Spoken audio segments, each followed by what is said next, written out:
Want to learn how to do shadows in your oil paintings? Well, let's head over to the canvas and I'll show you what I do.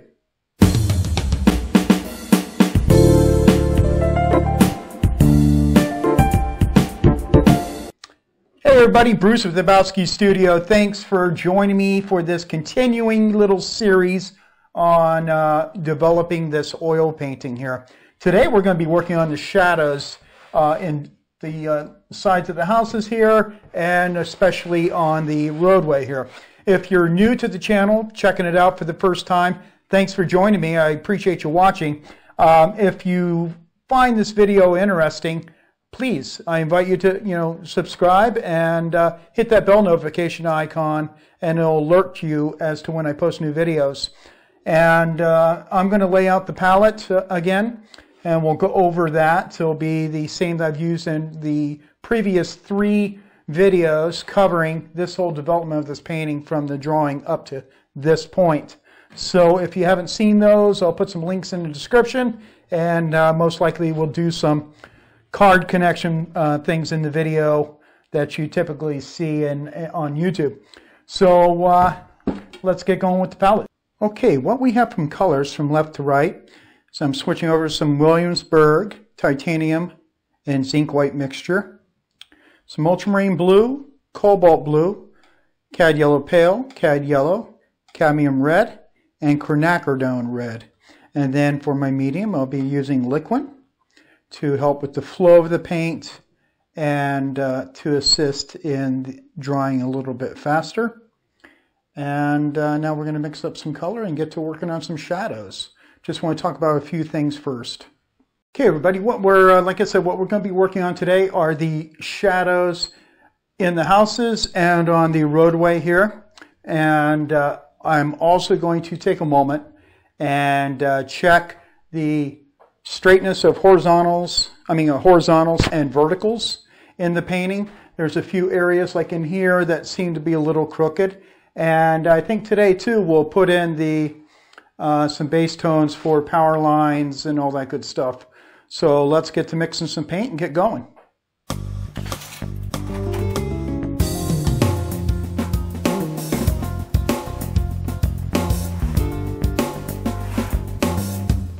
So there are a few kind of crooked lines in here as I was blocking in the painting over these sessions, and that happens when you're working freeform and with wet paint against wet paint, even though I had a drawing initially. As I paint and reintroduce new tones for the shadows, I can correct this needs to be bumped out a bit, and this needs to be adjusted along with the plane of white and sunlight.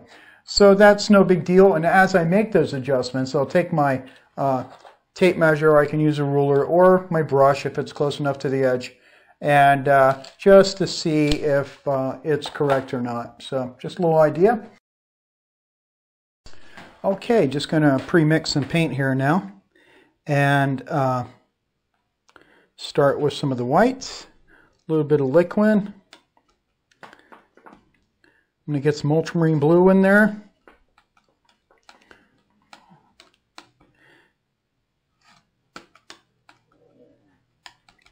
And I'm just going to mix a little bit of cad red into that to get a dullish purple. A little more, a little at a time. You can always add more, sort of like certain recipes when you're cooking. A little more. You can see, especially with this size painting, and I have to work on it myself, and this is why I'm doing this piece, is I haven't done a lot of larger pieces lately. So I really am wanting to get into that this winter here in Maine, and work on developing my language for going forward with painting larger pieces. I think some ideas can have some wonderful impact. Now I'm going to create darker tone, again with the cad red and blue, and just a hint of cad yellow to neutralize a little more. And as I have these values of paint and I start applying them, I can push and pull and create some workflow without having to keep mixing paint. Again, it's always a skill that's just nothing but practice. Like, did I mix up enough paint to have coverage? And sometimes you just gotta do it and hope for the best and stuff. And I am, as I paint this, going to, when I pan back up to canvas, I'm going to show you, I plan on adjusting some of the shadow edges on the roadway too. And I want to get some of the road color back to the white. Just a little bit of cad red, a touch of cad yellow, a warm tone.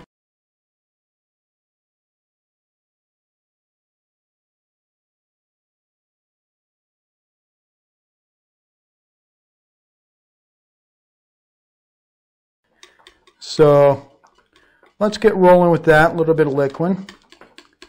And I'll show you the brushes I'm going to be using. Okay, so here's some brushes I'm going to be using. I have a couple Tuscan series, and the black one on the right there is a Rosemary and Company ivory round, and then just a cheap bristle brush on the left there. And that's a good base. I'm going to start with these shadows, and then as I want to adjust things later on, I'll do it with some other brushes. Okay, I'm going to start working in some tone over this base that I had there before. And if you've been watching this little mini series, there's actually some grass over here, and I just felt a driveway was in order. I think it does help the composition, but also for explaining, this is a house that needs a driveway for someone to get to the house, like we have the driveway here. So those are a couple concerns. So previously I had a sidewalk here. The sidewalk is going to be graded in different tones as it blends into the asphalt of the driveway here. So I want to work on getting a tone in here. And let's work on that now, starting with my darker value that I had on my palette below, which I am going to try to set up a camera. Hold on one second, and I'm going to try to get a camera in there to film the paint mixing. Okay, I'm now going to start blocking in with the darker value. Some of the darker value into this whole area here to start the process. And I'm going to try to film me mixing paint as I work, and see if I can do the video in video, and for some reason I can't. I apologize in advance.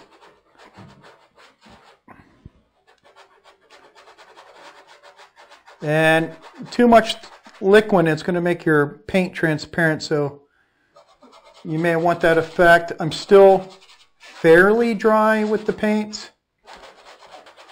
Cover up my previous lines, which will require a little bit heavier paint in the area where this previous curve was from the sidewalk. Thinking about how I want my shadows for the tree coming down, because I'll start establishing those now. You notice I'm not going over the sidewalk area. That's going to be a different color.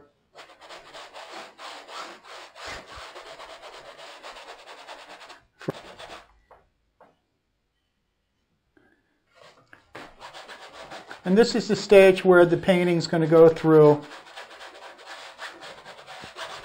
a time when it's not going to look so pretty.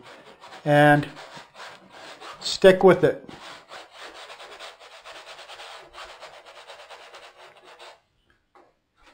So you get the idea here, and I'm going to finish applying this base layer of a darker tone over this cooler purple, a little more saturated purple undertone, and I'll get back to you. Okay, so here's what I got going on. It's definitely in a very potential stage where if you're doing this, you might go, oh, I don't know if this is going to work or not, but you need to stick with it and keep going. It's definitely a process. Now I'm just going to work on putting the highlights on the road here, lighter tone, letting it scumble a little bit with the edge of where I created the reinforced the shadow here, and I can start getting into some dappled sunlight within the shadow.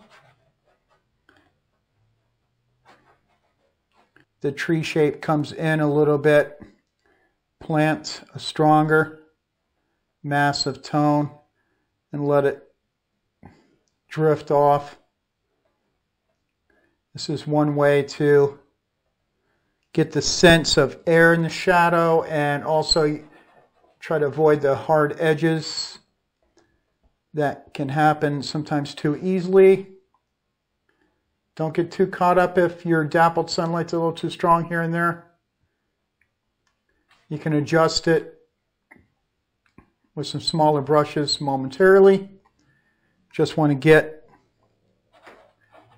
that warm tone scumbled on.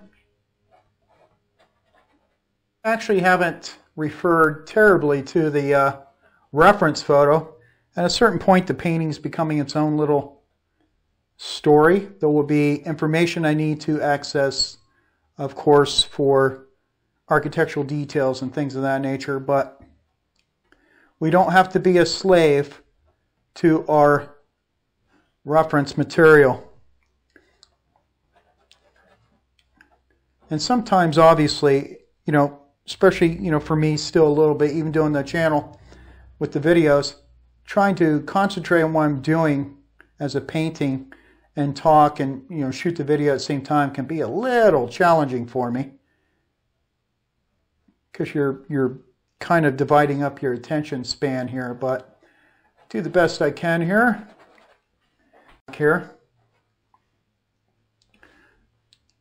And of course, I'll do my usual later on panning detail to show you edge work. Better to keep the edges somewhat soft. And I still want this to suggest some of the tree in here, so I'm going to start cutting in some of this too here.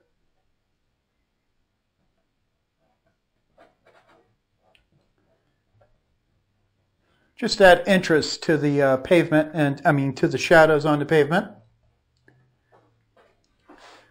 Yeah, I think that's getting more interesting. Now, I'm going to suggest a few breaks in the tree canopy over here.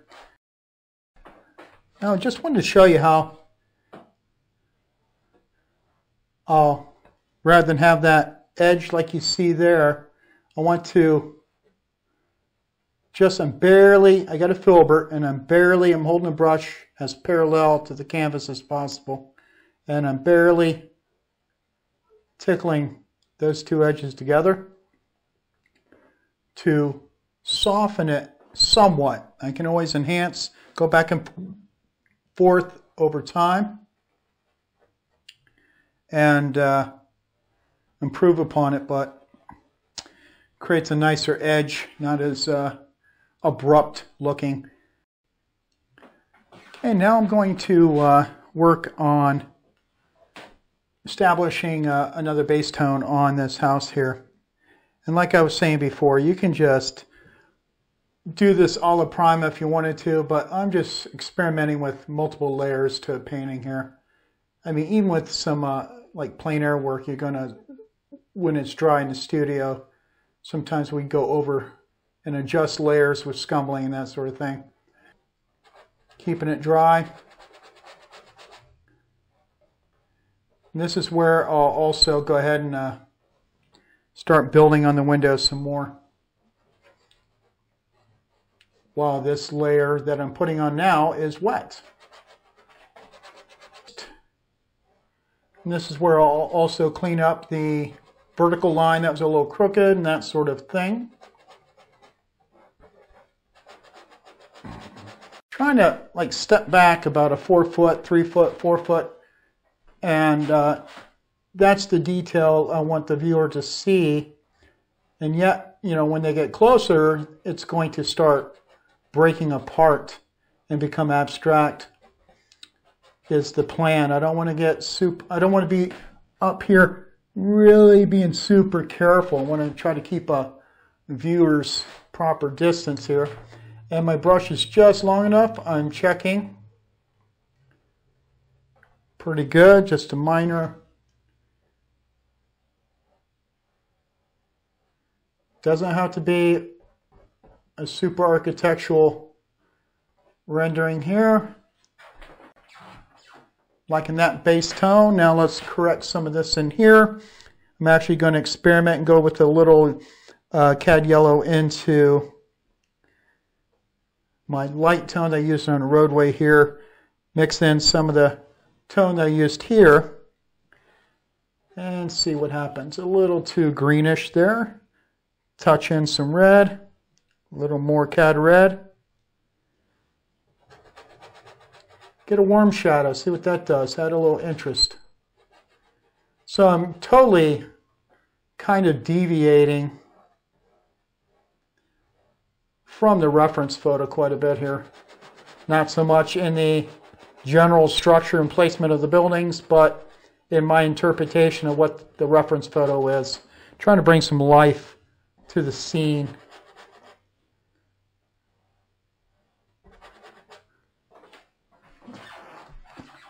Measure that with our tape measure to see, because that was the one that was crooked quite a bit. Looks pretty good. I'll have to bump out the white plane here. Getting there. Stumbled on. Not looking for perfection still. Just building up, building up. Sometimes you do that like with the scumbling the layers over more layers over more layers. And create a nice shimmering effect that could be useful and give a look to the painting. Or to create an effect, whichever. And as we get the paint on here, it's apparent it's a little more red. And mix in a little more ultramarine blue. Touch of the yellow. Get that back into the mixture. A little more blue.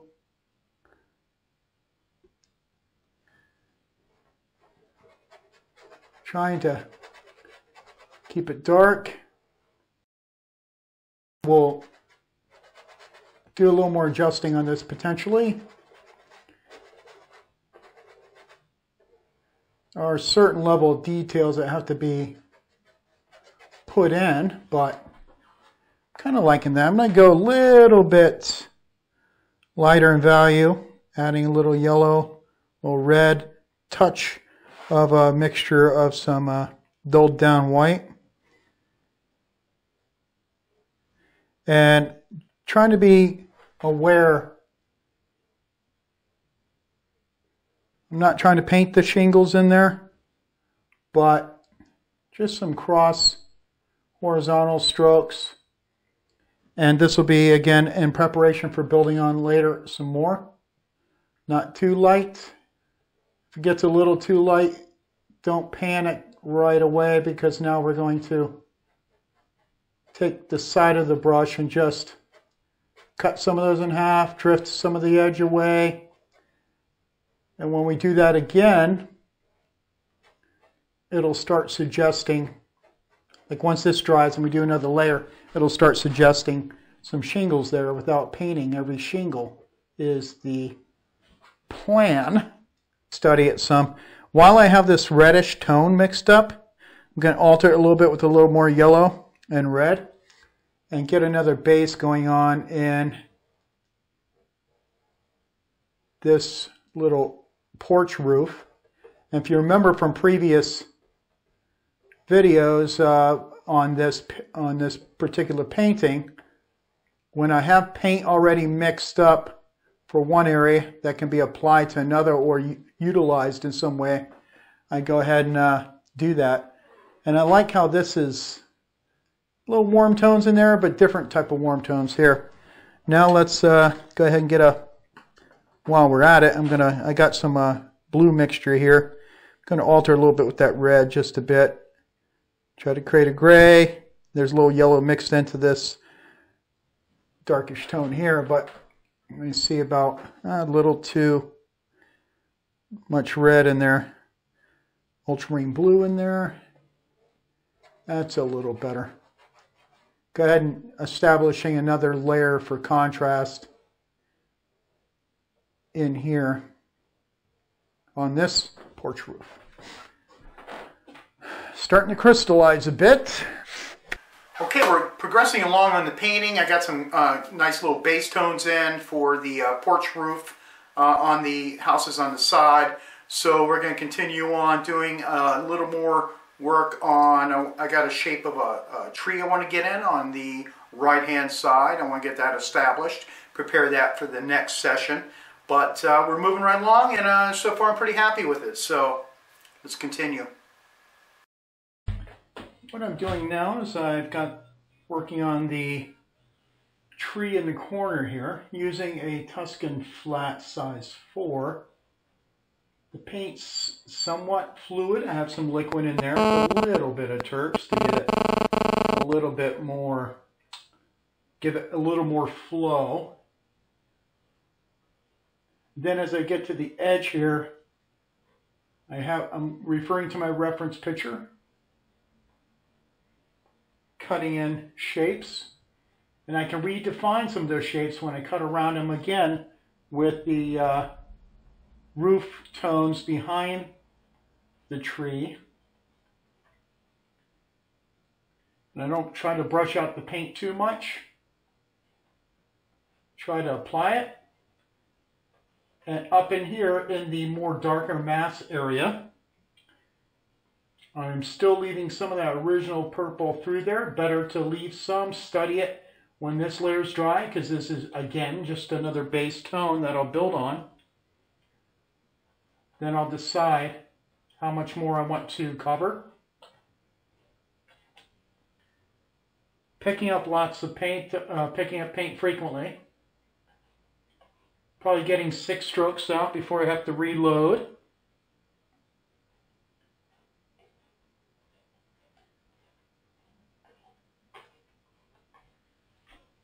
And that's how that's progressing.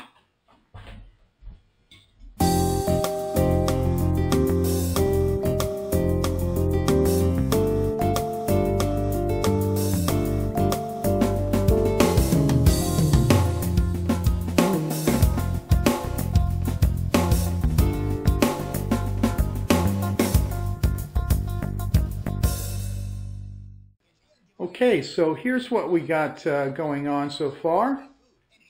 At the end of this session, I've punched up a few things. Started some base tones over there on the right-hand side with that reddish roof. And on these 3 buildings here particularly, I've got another base layer of some sunlight. Warmed up with some cad yellow and white. Worked on toning down the road just a bit, put a little more blue in there. I think that really helps set off the houses also, not competing. It was a little too light before. Started a base tone over here.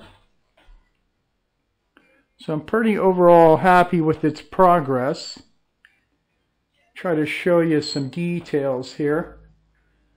Not that there's any real detail anyway, because I'm just kind of getting the suggested. Worked on this also. I'll be doing some more on that. Okay, everybody, that finishes up this session, and as you can see, kind of coming along. There are a few parts I did off scene, like I mentioned, and I just want to show you some highlights of the progression of this painting.